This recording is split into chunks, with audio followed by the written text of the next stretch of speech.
महाराष्ट्र के सियासी संकट से आप सभी बखूबी वाकिफ हैं। जैसा कि आप जानते ही हैं, शिवसेना के प्रमुख उद्धव ठाकरे संग बगावत कर बैठे उन्हीं की पार्टी के 40 विधायक और आज वह 40 विधायक उनको तमाम बड़ी चुनौतियां देते हुए नजर आ रही हैं। फिलहाल मुख्यमंत्री एकनाथ शिंदे और उप मुख्यमंत्री देवेंद्र फडणवीस ऐसे कई फैसले ले रहे हैं जो वाकई में यहाँ पर महाविकास अघाड़ी गठबंधन की मुश्किलों को बढ़ाते हुए भी नजर आ रहे हैं। लेकिन दूसरी ही तरफ यहाँ पर अंदरूनी कलह भी देखने को मिल रही है बीजेपी और शिंदे गुट में, जिसको लेकर दावे ये किए जा रहे हैं कहीं ना कहीं शिंदे की सरकार जल्द से जल्द गिर सकती है और उनके कुछ विधायक जो हैं वो कहीं ना कहीं मातोश्री वापस लौट सकते हैं। लेकिन इसी बीच आगामी लोकसभा चुनाव जो साल 2024 में होने वाले हैं, उनको ध्यान में रखते हुए बीजेपी ने तैयारियां शुरू कर दी हैं। बीजेपी के राष्ट्रीय अध्यक्ष जेपी नड्डा सोमवार को महाराष्ट्र दौरे पर नजर आए और इस बार सीधे यहां पर पवार परिवार को उन्होंने चुनौती दी और उनके गढ़ बारामती को लेकर तैयारियां शुरू कर दी हैं।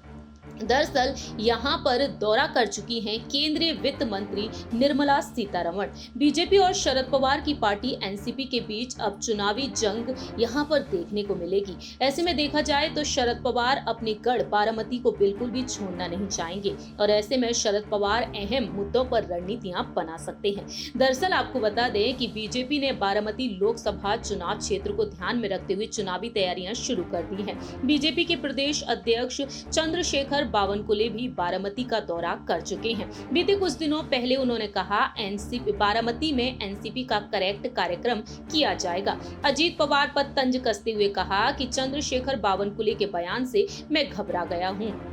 अगर उन्होंने इस तरह का प्रयास किया तो उनका ही करेक्ट कार्यक्रम हो जाएगा। बारामती जो गढ़ कहा जाता है शरद पवार का, उनकी बेटी सुप्रिया सुले वहां से सांसद है। ऐसे में देखा जाए तो महाराष्ट्र के पूर्व मंत्री महादेव जानकर भी निर्दलीय रूप से बारामती से चुनाव लड़ने के लिए अब चर्चा में बने हुए हैं। वहीं जेपी नड्डा जब वहां पर पहुंचे तो यहां पर उन्होंने विदर्भ के चंद्रपुर इलाके से शुरुआत की। जमकर मोदी सरकार की उपलब्धि को उन्होंने गिना दिया। तो ऐसे में कहीं ना कहीं यहाँ पर शरद पवार अहम रणनीतियां बना सकते हैं। दूसरी ही तरफ देखा जाए तो यहाँ पर शिंदे गुट की तरफ से जो संदेश सुनने को मिला प्रवक्ता दीपक केसरकर की तरफ से, उन्होंने यहाँ पर कह दिया कि बाला साहेब को मानने वाले ऐसे ही पार्टी छोड़कर नहीं जाते।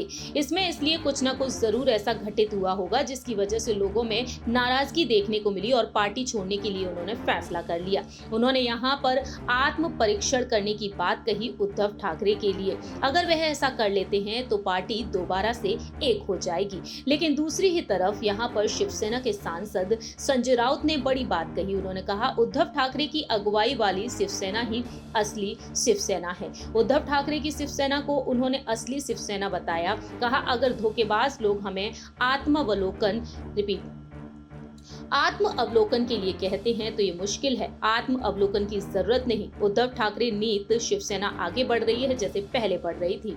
शिंदे पक्ष में भी अलग अलग गुट हैं, एक दूसरे के लिए परेशानी खड़ी कर रहे हैं। ऐसे में देखा जाए तमाम रणनीतियों को ध्यान में रखते हुए आगामी विधानसभा चुनाव के लिए रश्मि ठाकरे का नाम सामने आ रहा है। तो ऐसे में देखा जाए तो यहाँ पर सुप्रिया सुले का नाम भी रेस में है। तो इन्हीं तमाम मुद्दों को ध्यान में रखते हुए, इन्हीं तमाम दावों को ध्यान में रखते हुए शरद पवार मुख्यमंत्री एकनाथ शिंदे से चर्चा कर सकते हैं तमाम मुद्दों पर और साथ ही साथ महाराष्ट्र की तमाम बड़ी बड़ी परियोजनाएं जो दूसरे राज्यों के हाथों में जा चुकी हैं उनको लेकर भी। और इसी वजह से कहीं ना कहीं शरद पवार एकनाथ शिंदे के बीच तमाम मुद्दों को लेकर चर्चा हो सकती है आने वाले समय में। फिलहाल हमारी इस रिपोर्ट में इतना ही। बाकी की तमाम अपडेट्स के लिए आप देखते रहिए Next 9 न्यूज।